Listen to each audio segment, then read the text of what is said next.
I use Claude Design to help me with the initial design direction for soccer skills, but then I let it sit for 3 weeks. And today I'm going to go ahead and implement that design into an actual live landing page.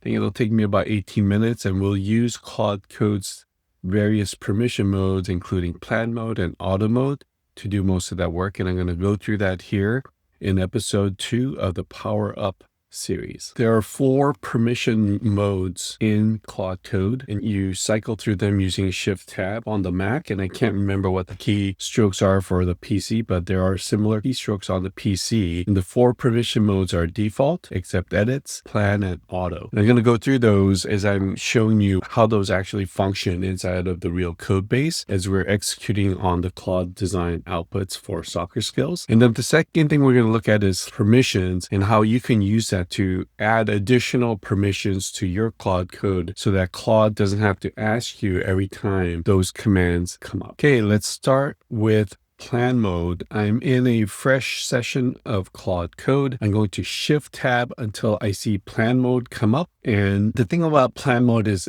literally cannot touch any of your files. It's only going to do planning, research, and ask clarifying questions, things of that nature. So it won't touch any files. And Claude will tell you that if you ask it to make any edits, it'll say, I'm currently in plan mode. I cannot make any edits until we are out of plan mode. Now I'm going to ask it to put together a plan for the soccer skill design handoff that I have and see what happens for the next several steps as it's looking to help me implement the design handoff from Claude Design. As we're going through the planning, you can see here now we have some clarifying questions that Claude Code will ask you. And this will happen depending on what function you're working on, where it does need your input to continue moving forward. Okay, Claude's done with the plan. Here is a full plan. The one caveat about the Claude Code plan is that it will save it into your parent Claude folder. As you can see here down here, it says .claude/plans. So it will be there for you to always reference, which is good.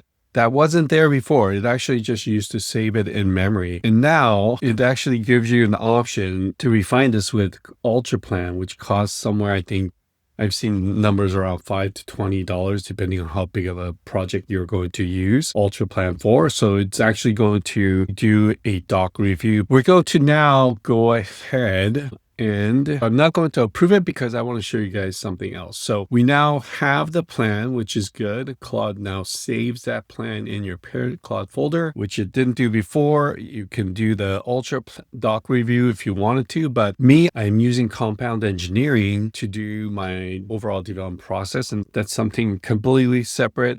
I won't go too deep into that. So on this series, but I do have some other videos that talk about compound engineering. So go take a look at them there. All right. So that is plan mode. And we're going to shift back to default mode, where essentially every decision that needs to be made and every permission that needs to be approved, Claude Code is going to ask you for that. Nothing really groundbreaking here. It's just that it does need your permission to work on any task that you give it. Let's shift+tab into the accept edits on mode. This mode trusts the plan and ships the work. There's no per file approval. Edits will just continue to land. We will just start with a simple 1-file implementation and see how that works. Going to go ahead and paste in a command and let this run, and we will see what happens. So we are in accept edits. So it's going to find the file, look at the plan, and then go from there. If the edits mode implementation finished, as you can see here, it modifies 6 different files.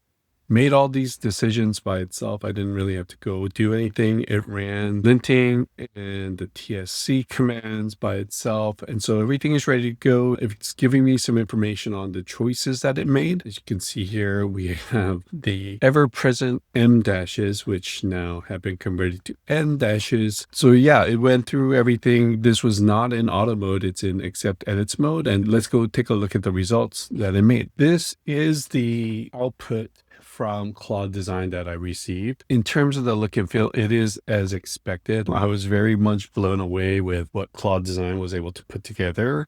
Here we have a completed landing page.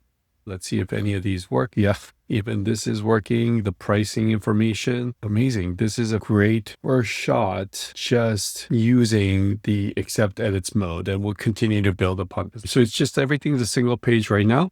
So we'll move on, but amazing job. First shot at running through the plan, running through the Claude design outputs. Okay, slash permissions. This is kind of the boring one, and I don't think many people actually open up this permissions interface because they'll just add permissions as they're working on the project. But you can come in here and look at the allow and ask deny list and other settings. And here's why slash permissions matters. It's setting it up for auto mode. And that's the next one we'll take a look at. And instead of it pausing for certain permissions on every shell command, if in your allow list, these commands are not in here. So for the most part, you want to have a relatively updated permissions list so that your auto mode can proceed with less input from you. Go ahead and take a look at this. If you aren't familiar with this, and this is a little bit too technical, just let things run, start implementing in accept edits mode. And as you go along in accept edits, Claude Code will start to ask you for certain permissions, and those will automatically get added to your slash permissions list anyways. All right, now let's move on to auto mode. Let's shift into auto mode, and I'm going to ask it to execute the remainder of the plan for episode 2. So here we are, just a simple prompt. I've asked it to execute the remainder of episode 2's plan. It should still have context into that plan document that it originally created. You can also see here, we've only gotten to 20% of context for all this work so far, which is pretty good. We are now in auto mode, and let's see where it ends up. Here we go. I'll write all the code, test settings, but defer running DB migrate. Yeah, that's okay. I don't need you to do any database work yet. So if there's some specific commands that you do want it to run, this is the opportunity to add those in here, but it will continue to run, and let's see where we end up. So here's a good example of how auto mode also updates the permissions. You see how it added 2 allow list entries. If you don't like the fact that it did that, you can go in and actually remove those using the slash permissions command if you want to. I went through everything in the list, I think. Let's see, reserve for recording. No, we don't need to reserve it. Okay, let me tell it to continue and finish. Okay, auto mode has finished the entire episode 2 plan. As you can see here, it set up its own unit tests.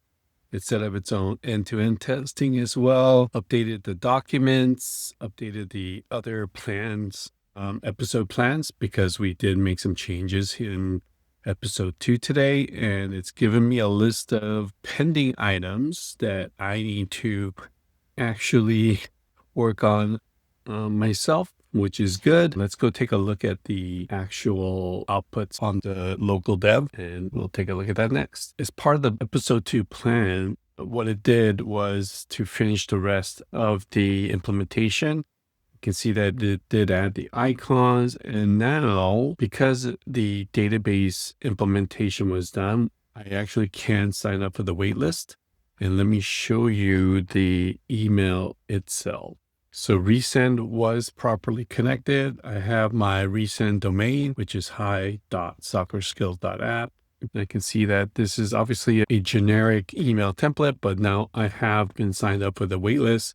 The database has been updated. Quick recap before I let you go. That handoff has been in the folder for 3 weeks, and it just shifted in about 20 minutes. I think obviously taking breaks during this recording and things like that. But total time, I would say it's about 15 to 20 minutes overall. Plan mode, wrote the doc based on my previous episode planning. And then the default mode, pretty simple. I didn't really spend too much time there. You saw what the accept edits mode does with a few sort of a limited execution.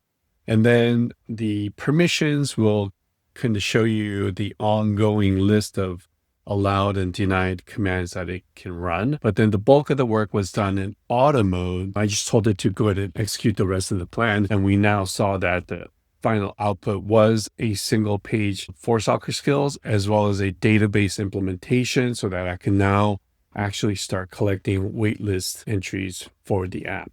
All right. We will continue on with the power-up series, and I will deliberately break a migration on the video tables and watch the whole thing unwind in about 4 seconds. All right, cards are right there if you want it, and we'll see you next time. Thanks.